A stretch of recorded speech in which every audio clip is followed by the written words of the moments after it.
too were sentenced each to 6 cuts of the cane. It's wishful thinking for Heath to expect Smith to reason. The only way for Smith to reason is to use violence. That is violence in the valley. And we are prepared to fight. The Africans, we will do it since the British government has refused to use violence. And the main reason why the African people, especially the youth, can now resort to violence, because they are not allowed a word, not a word in politics. If I say anything against the government, I'll be behind the bars the next day. There are informers in every square mile of the country. Do you not fear an informer in this group now? There may be. I don't care. At this moment, I don't care if there is an informer. Maybe tomorrow I will be there behind the bars, and I don't mind. I am prepared to make such sacrifices, and even greater sacrifices for the freedom of the country.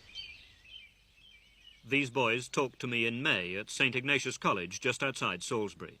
4 of them are now behind bars. Last month, the school was raided twice. The police came with guns, dogs and tear gas. 23 arrests were made. The police were stoned, a Land Rover was turned over. Today, 18 days after their arrest, no charges have been made against the 4 boys still in custody. Now we're going to divide a minus 3 into 2a to the power 4 minus 5a cubed minus 10a plus 3. Would you do it for me, please, Wanda? St. Ignatius College is a secondary school founded by the Jesuits 9 years ago. These boys are aged between 15 and 19. They're among the elite of Rhodesia's young Africans, for only 180 black children reach the 6th form in any year, 1 in every 600. Or you could say 3 and 5. The scarcity of secondary education, the lack of political opportunity, the difficulty they'll face in getting a job, all these lie at the root of the young Africans' frustration. The school's principal, Father Davis. The difficulty is the kind of law that we're getting now, like the Land Tenure Act and the Housing Act, and which is leading in only one direction, to my mind. And what is that direction? Well, it's leading to a sort of segregation of 2 races instead of making one country. Apartheid in the South African mould? I'm not quite sure whether I would go as far as to say that. I'm not quite sure whether I would understand, because I don't know anything much about South Africa, strangely enough. But certainly 2 distinct races. That's what it seems to be aiming at and going towards. And how do you feel about that? Oh, I think it's a bad thing. This is one country. It should be a great country. And merit should be the reason why people go ahead and so on. Merit only. How do you feel when you see a 16-year-old African, well-educated, bright, leaving school and unable to get a job? He's fed up, all right to say, on a television interview. Yes, very much so. If a black child and a white child emerged from school with similar qualifications, which would find it the most easy to get a job? Certainly the white men. And to prove that, some gentlemen from Salisbury, who are obviously supporters of the Smith government, came here and we asked them the same question. Why that white men find it easier to find jobs. And obviously they said, just imagine if you had a brother and you were the manager of some company. If your brother and somebody else came, which one would you pick? And obviously the answer was my brother. Things are quite bad at the country in the moment, but I think there's a growing tendency among the white children of our age to realize the hardships the African is facing. And I think this is also the case in South Africa. You've only got to consider what's been happening at the South African universities and to realize that the younger generation at any rate is realizing what the African has to put up to. And even though they can't do much about it, they're trying their hardest. Well, I'm speaking from experience because I've had the opportunity to learn with white boys, and admittedly they tended to come from the upper class, but I think they were fairly representative of the young white children in the country. It's only the parents, and this gap between parents and children is widening, but the young white kids are, are trying their hardest anyway to try and lessen the gap. Do you see hope in this situation? Yes, I think it's a hopeful sign. I mean, in terms of years, I don't think we can say that conditions will change in 5 years, but I think gradually the voice of the present generation anyway will not be neglected. Is there ever going to be black majority rule in this country? Certainly there will be, if we Africans strive long enough. But the trouble is we can't. We're ever suppressed. Each time we try to speak against the government, you might find that you're in trouble within a matter of seconds, which is rather too bad. I mean, they should accept opposition. Since they're in power, they should always accept opposition from anybody. Do you think they're foolish not to? Yeah, that's true. That's true enough. Do you think then that if they do not accept some form of realistic opposition, hearing realistically the African voice, there is bound to be a violent end to all this? There's bound to be chaos, that's all I can say. Especially if the African is going to be educated enough. In a way, then, it's in the Europeans' best interests not to educate the African. That's quite true. One thing that must be made clear to the British government is that the African people in this country are not at all worried about what political ideology they follow. If communism is going to bring them freedom, they will accept that ideology. And for that matter, I can assure you that Western democracy and civilization is really losing popularity in the country. This, of course, might be turned So by... if the British government and the British people still want some friendship with the African people in this country, they must see that they satisfy him by helping to give him freedom. They must force the Smith government. This, of course, might be said by Mr. Smith to be complete justification for keeping the African nationalists behind bars. What cause? What you've just said. And it is only the only way possible now for us to gain freedom, because all the other ways have failed. Talks have failed. You can't reason with the Smith government. Is that They just don't accept to reason. They don't. So why are we going to waste our time talking with them? If they want to talk with us, they have people in the parliament, the chiefs whom they choose. Those people are uneducated, most of them. What do they talk with them? Their speeches are made for them, and they speak what Smith wants. What does that help us? Yet there are many African graduates, many people who know politics, who are being left away from politics. Do the tribal chiefs speak for you? Well, it's very difficult for them to, because they are chosen by the government and they're supposed to support it. And moreover, they are paid by the government. If they say anything against it, they won't get anything. So obviously they will be on the side of the government. And I must say they are unpopular among the African. Does anybody speak for you? Not really, no. The Africans' political representation is a curious mixture of ancient and modern. In Rhodesia's upper house, the Senate, sit the chiefs elected by a majority of the tribal elders. They're paid an allowance in order, as the government says, to enhance their prestige in the eyes of their people. In the lower house, 16 of the 66 MPs are elected by the black vote. 8 of them are chosen by these same tribal elders. The other 8 are the only ones directly elected by the registered African vote, which, in a population of 6 million, numbers 8,326. This is a young country to which the white man came only 120 years ago. Today, the white man is outnumbered 20 to 1 by the black. But the political power is his, because the Rhodesian doctrine is that the reins of government must remain in what Mr. Smith describes as civilized hands. It's this insistence that makes a settlement impossible, while the British government stands firm on the 5 principles. In the meantime, the young white Rhodesian is aware of his privileged position. The ease with which he'll get a job, for instance, compared with a black school leaver. What do you want to be? Myself? That's the million-dollar question, Ray. At the moment, I'm working in a bank. I suppose I want to do something in commerce or industry, on the managerial side. Did you find it difficult to get a job? Oh, no. No, I've had 6 jobs in no time. No, not difficult at all. What do you think about the situation where the African school leaver, in many cases the African graduate, finds it difficult to get a job? Yes, I think this is true. I think there should be a lot more done for the African from the point of view of jobs, providing for jobs, because there's a lot more of them than Europeans. And comparatively, there aren't as many jobs being provided for them. This is something which I suppose will take time. You know, you can't do this overnight. But nonetheless, it's something that should be worked on, you know. Well, I'm afraid this is one of our biggest problems because there are so many millions of Africans going through school. And the problem arises where you get an educated African coming out of, say, high school with good O-levels, and there are no jobs for him. I mean, there's so many of them that, you know, right now there's not much we can do about it. And yet, you see, you talk to many adults, and they would deny Yes. that this is the situation.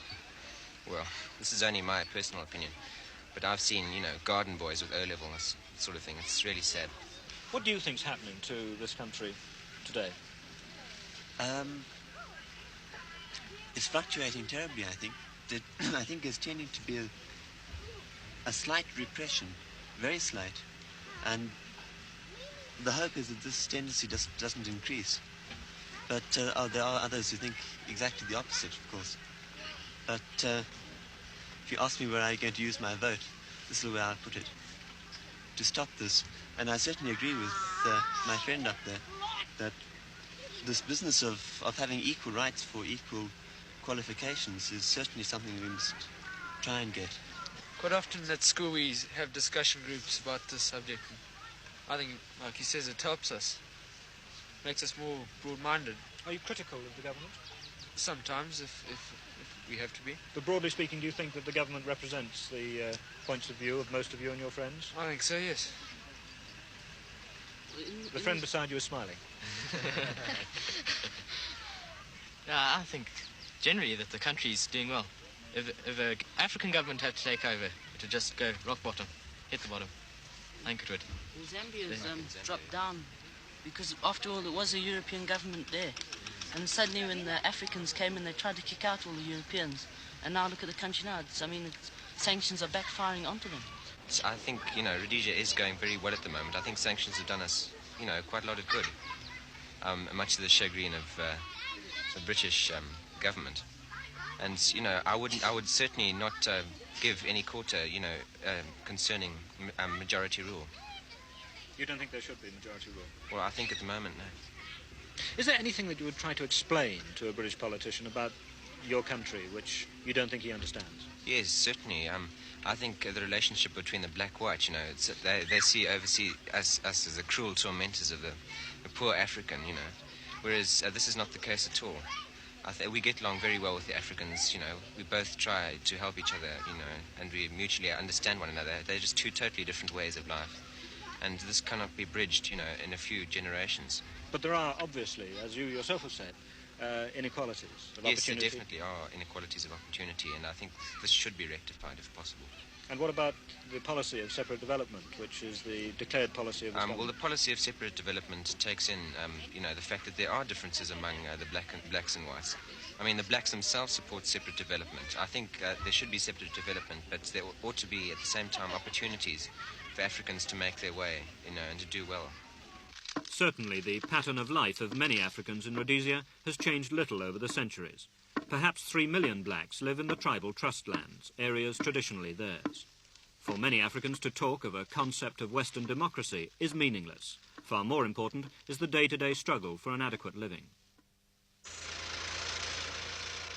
On a practical level, the government are spending thousands of pounds on teaching them modern farming methods. Their Africans, they say, are better off, more literate than in any other part of the continent, except South Africa. The ingredients are 1 part soybean meal to 1 part maize meal. And if in this government-sponsored cooking class the terminology is Western, with talk of spoonsful, pounds and ounces, it only underlines the final irony of the situation. Because the more the African becomes educated to Western ways and values, the more he will covet the standard of living and the political freedom that his European neighbour enjoys. The most crucial statistic in Rhodesia today is that the black population will double in the next 18 years.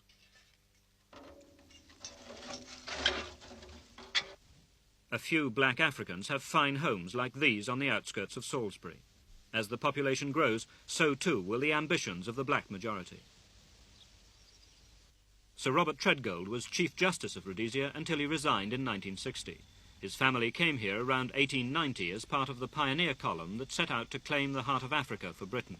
Today, an outspoken critic of the Smith government, Sir Robert lives near the place where he was born in 1899. How would you describe the situation in this country today? We have here a ratio of more than 20 Africans to one white person. And it's quite absurd that that small section at the top are going to continue indefinitely to supply all the advanced skills in the country. And there's going to be great African advancement. You can see it now, even although it's not encouraged, and at least not in the white areas, but it's coming from sheer force of circumstances, just as it's coming in South Africa. Do you see any differences between the situation in Rhodesia today and the situation in South Africa? Oh yes, there is quite a difference. It depends whether you look at it from a legal point of view or from the point of view of attitudes. This country has never had the stark prejudice that stands in South Africa, and I don't think that that's true of it today. But from a legal point of view, there's not a great deal of difference, I don't think, no. What do you mean?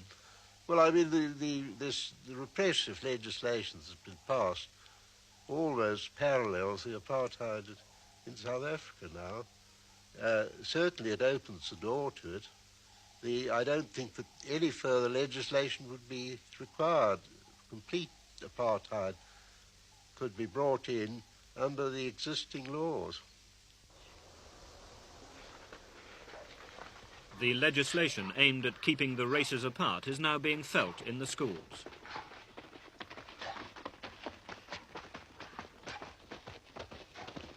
Athletics, like most adult sport in Rhodesia, is multiracial. Rhodesia's Athlete of the Year last year was a black sprinter. But in government-run state schools, all team games are segregated, which sets a problem for the many independent private schools. What do you feel about this situation where private schools have to take Africans out of their team if they're playing against a government school? I think that depends on the school. We just don't play as school if we cannot play on their field. They come to us or they refuse to play with us. We refuse to play with them if they say we have to take any of our coloured, Chinese or African out. So if there's any segregation, in fact, you refuse to play them? Yes. Do you think there's freedom of speech in this country? No, definitely not.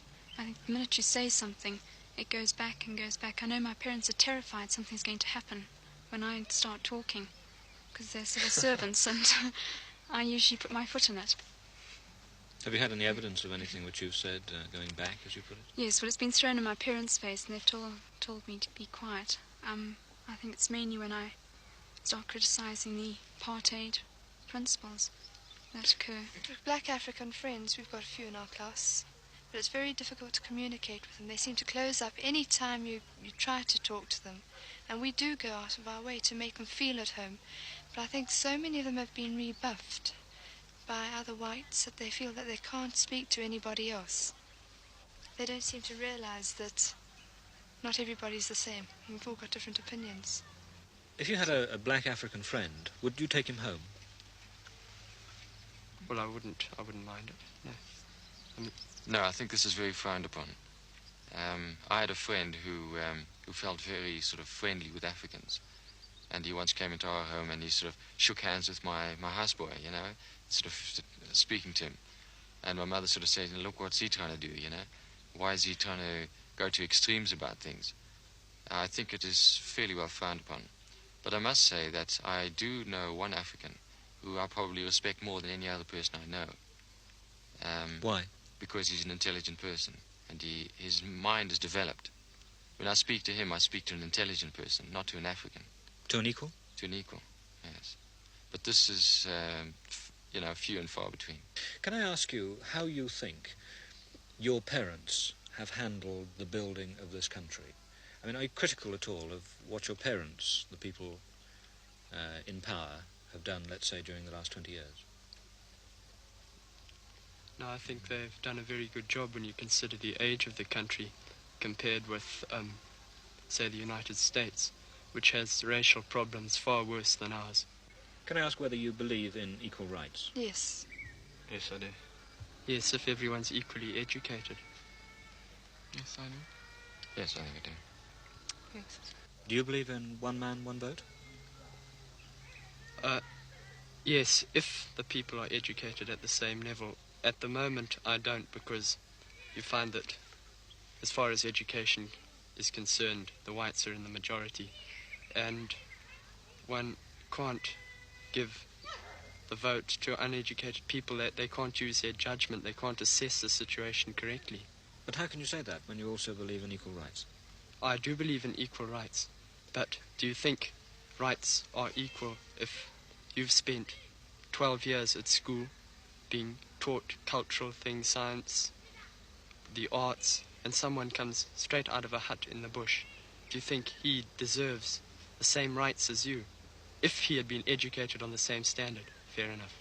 But then he should have equal educational rights as well, shouldn't he, to enable him to come out of that hut in the bush with a parallel education to yours? Let me say it, the Europeans have brought this country to what stage it is at the moment, so surely the Europeans should be educated, since they are the ones that have come and brought the education, since it's their educational system. The African is at the same, some of them are at the same stage now that they might have been several hundred years ago. The black population in Rhodesia is growing faster than almost anywhere else in the world. Are you worried yourself by the fact that in the next 18 years or so the African population is going to double? Well, it's something to think about. I wouldn't say I'm worried about it. You know, people also say might be a nuclear war, be wiped out, but I don't worry about it. It's just something which you think about from time to time. Tonight, 4 black schoolboys are spending their 19th night in prison without a charge. In case Mr. Ethan Company may feel this bunch is just a horde of extremists, I'll give him a practical example. There is a certain degree of tolerance in a chained, tame animal. You may pester it for the first time, and you can do that for as many times as you like. But a time will come when that big chain will snap and the big animal will remove its tail from its hind legs. Then it will start, barking. Then from barking, it will bite. According to Prime Minister Ian Smith, in his lifetime, there will never be majority rule. He could be wrong.